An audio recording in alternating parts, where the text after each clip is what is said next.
Hello? Hi, it's Edie. Hi, Edie. Edie is Salsa Freak Williams. How are you doing, Edie? I'm really doing great. How are you? I'm fabulously well, thank you. You got the call in. We're sitting here talking to representatives from the March of Dimes, and they're having a charity event coming up, and we're talking to their chairperson, Miss Bridget Arnhart and Miss Alex Casper. Representing March of Dimes, Dancing for the Babies fundraiser that's coming up. And Edie, the Salsa Freak Williams, is on the line, and she's one of the premier and sought-after legendary instructors and performers in the world with over 20 years of instruction under her belt and 60 instructional DVDs to your name, Edie, the Salsa Freak Williams. Did I get that right? Yeah, you certainly did. Thank you. So how are you? Where are you coming from? I'm calling from Denver, Colorado, and it's a great, great day today. We just had some snow the day before yesterday, so we're looking forward to winter. No. You must love the snow living out there in Colorado. You know, I spent the past 30 years in Los Angeles and Miami, and so I welcome all the seasons now. All right, now, you know what? I lived in Colorado, and I think you guys get snow 6 months out of the year. How do you dance in all of that snow? Hey, it keeps us warm. I know that's right. So listen, tell us, what have you been up to, Edie? Well, I'm getting ready for the Denver Congress. That's going to be in about another week and a half at the Warwick Hotel, and it's going to be on September 19th through the 21st. With Joseph Snowhawk and DJ Nelson putting that thing together. And so we're all getting ready, and we just can't wait. It's going to be a lot of fun. I know that's right. I wish I could make that. The Colorado Conference. Tell us, what's your mission? Edie, the Salsa Freak mission to create the best social dancing instructors in the world. Is that correct? Pretty much the bottom line. And tell us about your website and the DVDs that you produce. Well, the website pretty much tells my life and all the businesses that I run. I have many different areas that I train and teach in. I do coaching, life coaching. I train instructors how to teach their schools. I open up dance schools. We're now in 10 different countries all over the world using a system I created called the Black Belt Salsa system that uses Taekwondo martial arts belts to progress students from white belt through orange, yellow, etc. And that's proving extremely successful. And so, I also sell DVDs and dance products and whatnot. So to answer your question, my website pretty much describes everything that I do and how I'm living my dream, doing something that I love. I don't even think it's work, really. Mm-hmm.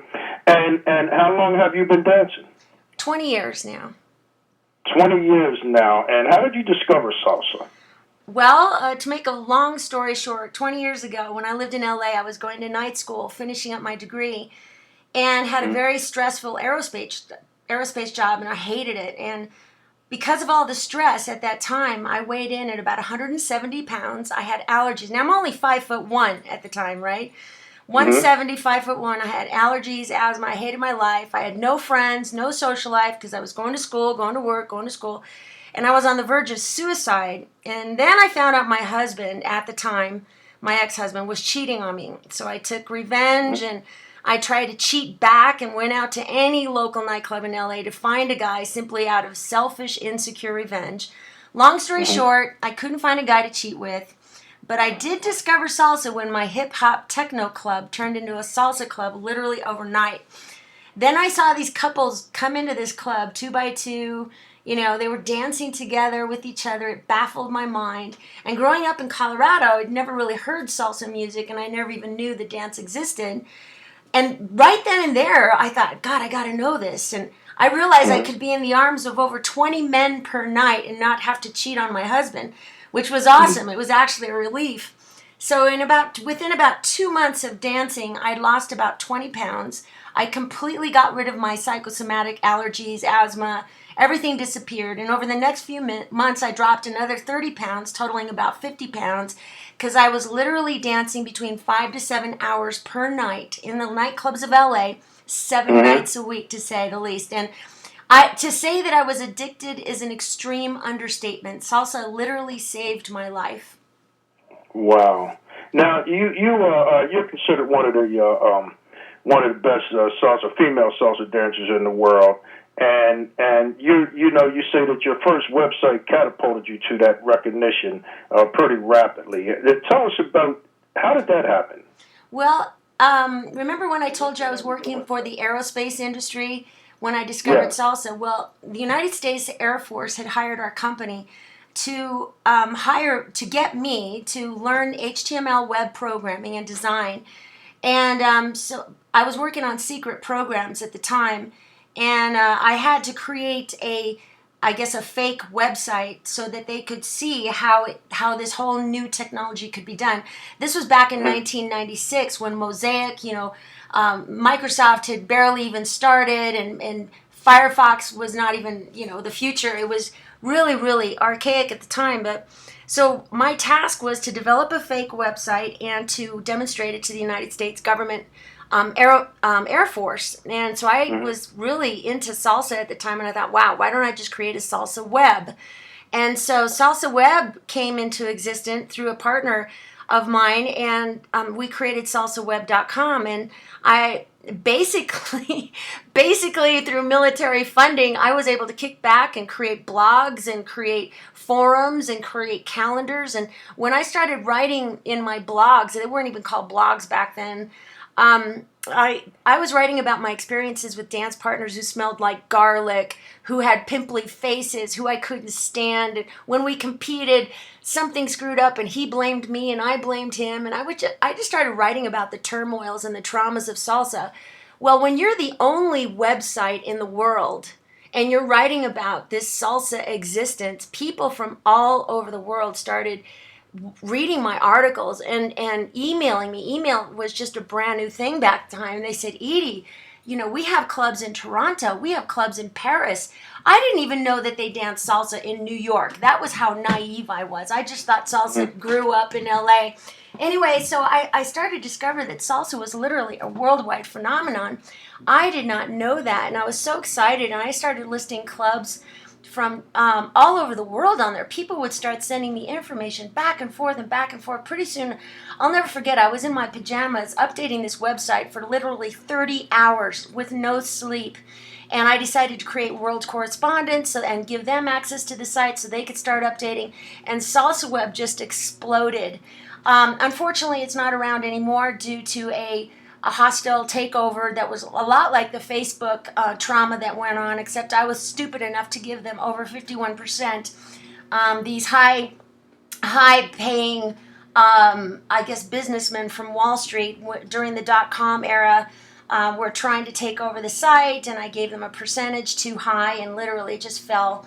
It was a horrible, horrible ending. And when I saw the movie Facebook, I mean, literally that's what I was going through. Except Mark, he kept to over 51%. I stupidly gave 90% to those investors, and I lost the site henceforth. But I was able to save Salsa Freak, thank God. And through a lot of legal transactions, I was able to get that back. So Salsa Web no longer exists, but that's pretty much how I got started, was through my articles and writing on the only salsa website in the entire planet. And when people saw what I was going through and, saw me dancing literally through my videos, there was no such thing as DVDs at the time or even online videos. I was invited to start traveling literally all over the world. They paid for me to go to their countries and to teach them what this strange LA style was, because it was primarily Cuban back then. And when I went over there with lifts and tricks and flips, and it just blew everybody's minds. In fact, a few people walked out of my classes because they weren't used to this new style of salsa. Of course, people are afraid of things they don't understand. But then I was invited back 2 years later, I'll never forget, and given an award for introducing a salsa LA style to Europe. And since then, I have traveled to over 60 countries teaching, and have been the first American to teach in 18 of those countries. And it's been just a ball of fun. I cannot even tell you. I would never have done it any other way. It was fabulous. I know that's right, and I enjoy watching your YouTube videos. and your website. I have purchased a lot of your DVDs, and I'm learning from you immensely. So one of the questions I would have, Edie, would be, men lead and ladies follow. What is your best advice for ladies with regards to following the lead? Oh, wow. Well, number one, you have to understand, a woman has to understand that a man simply just wants to please her.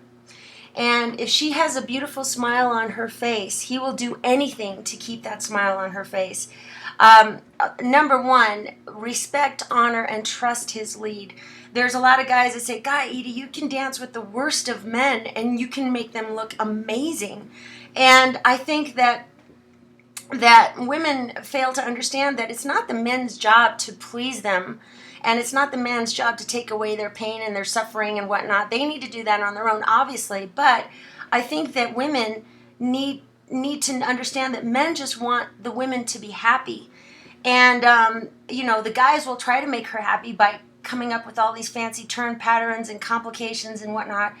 But if a woman simply relaxes and smiles and trusts in his lead, because a lot of women fight back. They start to back lead and they start to assume the lead. But if they smile and relax, he smiles and relaxes. Now he can actually think. Now he can actually execute with more of his alpha male side. Now he can be more successful in his leading. If she's not smiling, if she's not relaxed, he is completely stressed out. So the number one thing I tell women is, look, step off the plate so the man can step up to the plate. And respect, honor, and trust him, even if you don't know his name. And if it's a horrible dance, just smile, because he's going to eventually remember you when he does become a badass lead. Because a lot of these guys, they'll go through their life and they'll say, wow, I'm getting better and better, and I'm never dancing with her again because of the way she made me feel. And trust me, I've been there, done that. Some of these guys become amazing dancers, but they'll never dance with you again because of the way you made him feel. Or the opposite. They will love to dance with you because you helped them through their basic steps. I was one of the first people that taught Johnny his basic step. Johnny Vasquez. Do you know who Johnny Vasquez is? Yes, I've seen his videos. Yes. His mother came up to me at the Sportsman's Lodge when he first got to LA, and he said, Edie, please dance with my son. And I looked over at this long-haired, skinny kid with bad teeth, and I said, who? And she goes, please dance with my, because I was a student of his brother's, Luis Vasquez, and I said, please dance with my son. Nobody's gonna. So I went up to Johnny. I said, would you like to dance? He was very excited. I think he was only like 17 at the time. He snuck into all the clubs, and I started him off on his basic, and I'll never forget how much he thanked me and how much he said, thank you, Edie, I feel comfortable with you. I really appreciate you taking the time with me, because a lot of women wouldn't give him the time of day. In fact, if you ever get a chance to interview Johnny, he will tell you that one of the reasons why he became so good was because a woman walked off on him on the dance floor in the middle of her birthday dance. And Wow. He went to the back room and cried like a baby. And he said, I will never let a woman do that to me again. And he became one of the top dancers in the world because of a woman. The revenge. Well, that's some good advice, and I had the same experience myself, learning dance in the beginning. I didn't know what I was doing, but I thought I did, and a couple of ladies left me on the floor, but that inspired me, as it did John, to learn more. And to learn what I'm doing, not too many of them leave me on the floor anymore. So that was a great message that you gave to women with regards to dance. What tip would you give guys as it pertains to their lead? Well, the guys don't really need to know a whole lot of moves. The black belt system does teach moves, but we pretty much only have 5 basic families of moves that the guys can play with. And if that Bruce Lee always said, he goes, I would rather deal with a guy that has done 1,000 punches once than with a guy that has done one punch 1,000 times. And to make that applicable to what I'm talking about is that if a man knows the core moves, if he knows the core families and really focuses on his fundamentals and his basics, and he doesn't forget about that, he will be able to make any woman smile on the dance floor any day. I always say it's the man's responsibility to make the woman feel good. It's the woman's responsibility to make the man look good. And if he just focuses on the simplicity of pretty much 5 basic moves, he can create turn patterns using the parts of her body like the shoulders, her waist, her ankles, her elbows, her knee, to turn her right or left. And she will feel those different parts of her body being stimulated during literally the same moves. She's not going to recognize, oh, wow, that was a crossbody lead, but he just did this 42 different ways. This is amazing. And pretty much that's what the black belt dance system does. We not only apply this to salsa, but to other dances like bachata, other dances, zouk, stuff like that. And we're growing the system to help men understand that this systematic approach, the way we engineered this, was through a scientific, I guess you could say, a study called the Mandelbrot fractal theory. And to make a long story short, we engineered the system using that type of fractal theory sequencing through turn patterns.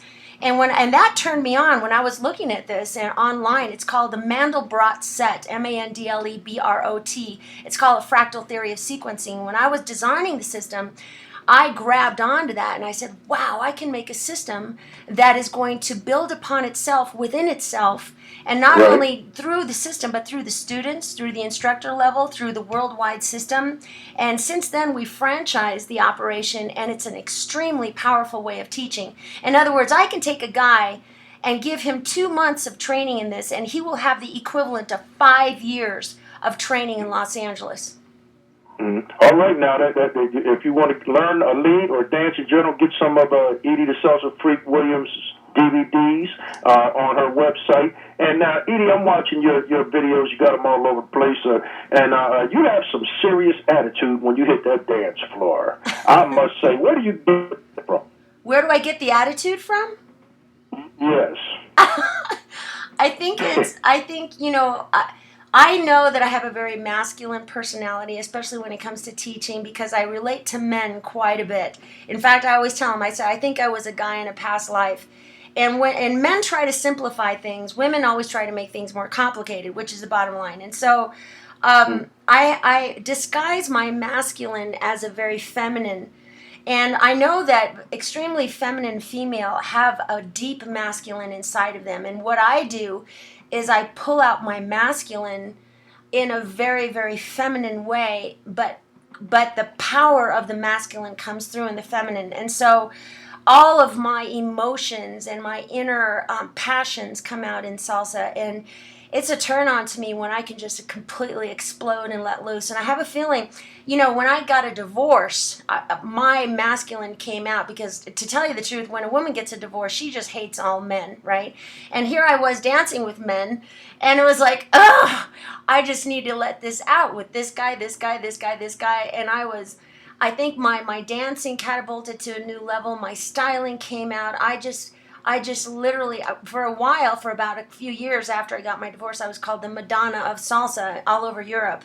And I think just being able to let it out and explode on the dance floor really also took me into another level. And to maintain the success, I guess you could say, for lack of a better term, over 20 years, has been easy for me because I'm so real on the dance floor. I truly express what I'm feeling inside, whether that's passion, love, respect, honor, commitment. All of that comes out on the dance floor in a physical way. It shows in your videos. Now, one more question. We're winding down on the time here. Is it tough being in a relationship with a dancer? Yes. Does your husband dance? No, he does not. I wanted a husband that would not dance. So he could have his career, I could have mine. When you're married to your dance partner, you have to live, breathe, think, eat salsa with them all the time. And, there's jealousy that comes out. There's, for example, honey, you were so great in bed last night. What's wrong with your crossbody lead today? And all of a sudden you're thinking, well, wow, what does the bedroom have to do with the dance floor? And you just spend way too much time together, and you need a break from each other, and it just never really worked out for me and my personalities. Other people, it probably can work out. But with me, I decided to marry my life partner. He has his career and his business. I have mine. And we have a beautiful, wonderful relationship together that does not have anything to do with dance. And that, to me, is a relief. It really is. It sounds like fun, and I'm happy for you. And congratulations. I hope you guys do well in your marriage up there in Colorado as a dancer and a non-dancer. You know, I'm sitting here with representatives from the March of Dimes who will be dancing for the Babies program coming up October 20th here in Delaware. We certainly invite you to show up if you're in town in this area. I don't know how often you're in the Philadelphia area, but we certainly invite you over. Do you participate in any charitable events with regards to dance? Oh, yeah. I was invited to Amman, Jordan a few years ago. I performed a tango for the Prince of Amman, which was awesome. They did it for the, I think it was a muscular dystrophy event. So, yeah, I'm open to anything like that. Fabulous. All right, now, and tell us about your boot camp coming up again. You have your 2014 Denver Salsa Bachata Congress. What day is that? That's denvercongress.com. It's September 19th through 21, and I'm giving a salsa boot camp for beginners, which is a lot of fun. It's going to be 5 hours all day Saturday, and come out, come see. I'm also going to be giving style spins, musicality classes, but the boot camp is the most exciting because I make the largest impact for beginners. All right, and you don't have to be a beginner. I mean, you don't have to be an expert dancer to come out and get on take some of those lessons, I presume. No, not at all. Not at all. You're in Philadelphia, right? Well, we're in Delaware, right up the road. Oh, Delaware. Shout out to Joe Figueroa, who I understand was one of your instructors, right? He was one of my instructors, and the dance studio that he teaches at donated their time to this great charitable event. Again, the March of Dimes Dance for the Babies benefit, fundraiser benefit that we have coming up. He's there. I dance with him almost every Sunday, actually. I'll tell him, I do have the video that you two did as well. Yeah, he's going to be at the Denver Congress, so he's fabulous, an incredible dancer. Well, Edie, the Salsa Freak Williams, we want to thank you very much for coming on the show and sharing with us some of your insight and input and your great tips. With our show. We had to get you on again and speak a little longer next time. Okay, I really appreciate you. Thank you so much. All right, Edie, the Salsa Freak, we thank you again, and we'll be talking to you soon. Que viva la salsa! Bye-bye. Bye-bye. Thank you very much.